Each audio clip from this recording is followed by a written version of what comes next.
So how effective is activism encouraging divestment of shares and bonds from animal agriculture companies at cutting off their funding?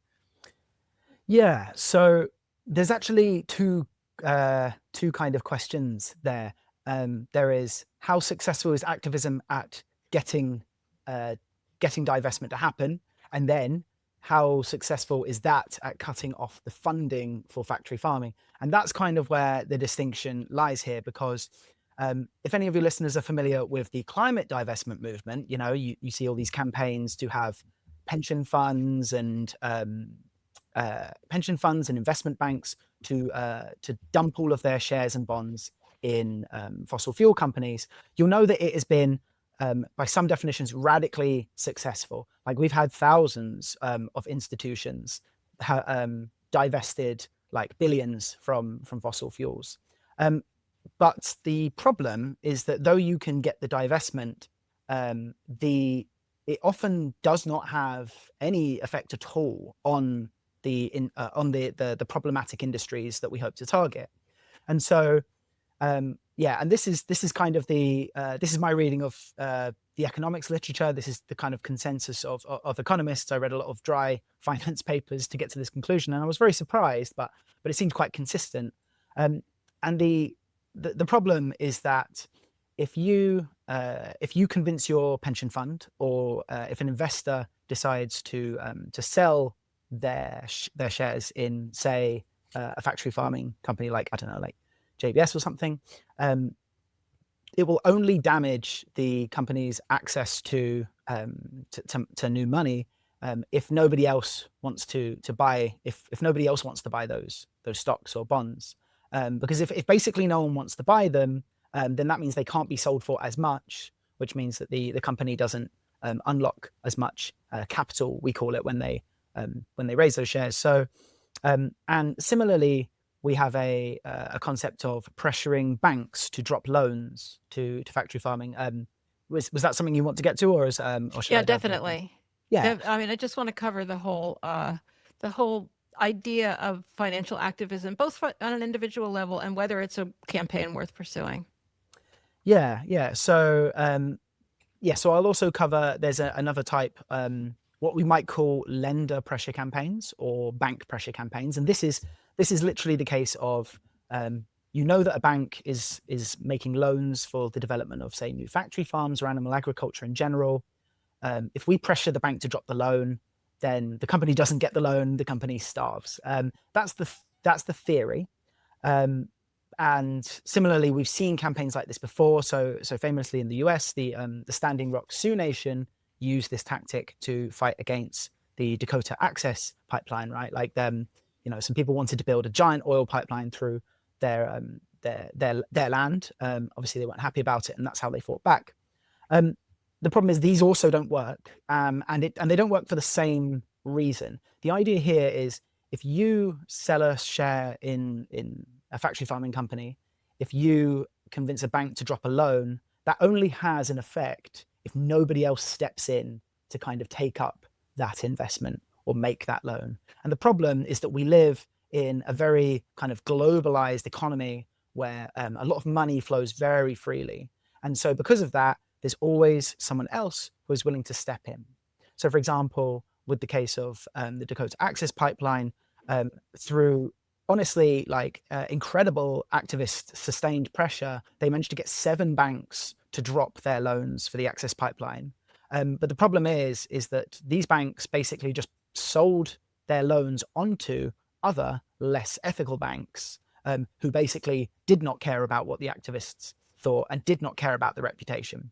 And that often happens. That happens with shares as well. So if you convince your pension fund to stop investing in factory farming, then another pension fund, whether it's in your country or in another country, may well just pick those shares up for about the same price. And so it doesn't really seem to affect these companies' access to money, to capital.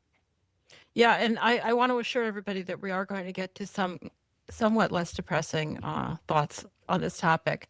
But one thing I thought of, and you're probably not old enough to remember this, but divestment I mean, the big effort in my lifetime that I remember about divestment was South Africa stopping apartheid. And at least the story is that it was pretty successful. Is that because it was a very different kind of situation and involved a particular country and a particular political? What was the difference? Yeah, so this one's a great case study because kind of very soon after all of this, economists did study it, and initially they thought that it did affect some South African companies when, for context, basically when a lot of Western companies refused to do deals with them. But later research basically showed that it had that the divestment itself had very little effect on the companies in South Africa. Now, something we'll talk about a bit later with the reasons you might still want to do these campaigns is that it wasn't the divestment them itself that hurt the companies, that hurt the regime. It was the fact that such a strong divestment movement sent a very clear signal to governments that this is what the people want. The people don't want, they don't want us to be dealing with these, with in this case, the South African regime. And so, and then what happened after that was that, you know, as that many governments announced, for example, like trade embargoes and they basically, a lot of other governments put pressure on the apartheid regime, and that was what did the damage. That was what got things changed. So you can think of the divestment campaigns as not effective in themselves, but as a good, we could say, democratic stepping stone to government action, which did have an effect. Yeah, that is so fascinating. And it is how, I mean, I don't recall the details, but everybody knew about divestment from, I mean, it was not a minor news story. It was something that was worldwide known that you were supposed to divest from South Africa. So I guess that's what we'll talk about. There's a lot more to this than just selling your shares. Aside from activism focused at institutional investors, people might think of this as similar to veganism, right? Like, if I refuse to eat animals, I certainly shouldn't be profiting from their deaths. So is it worth people changing their bank or their pension to one that does not invest in animal agriculture? Is that even possible?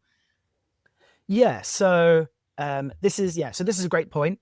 That regardless of the effect kind of on paper or on the industry, there is a question of do you want, is this living consistently with your values, right? So there might be some people, some vegans who say, I don't care if my lack of buying animal products ever hurts that industry. What I care about is that my conscience is clear. I have minimized my participation in the suffering of animals.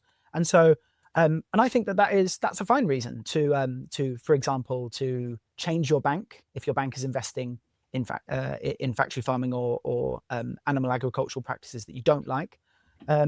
If your pension fund refuses to divest from these companies, then choosing a different pension fund and letting them know, I think that can be worth doing. You're not necessarily very likely to have that direct effect as we talked about. However, yeah, if it's important to you to do that, to feel like you are really living your values, then I would recommend looking into it. Now, whether it's easy depends on the country you're in. So, for example, in the UK, by law, banks have to do it for you. Like, if I want to change my bank to another bank, I just tell both banks involved that I'm doing it, and I think legally they have to do it in like 7 days. So, like, your old bank has to make the switch. In other countries, it can be considerably harder. So it's worth looking at, you know, how it is for your country. But more broadly, there is a project that may soon become an organization called Bank for Nature.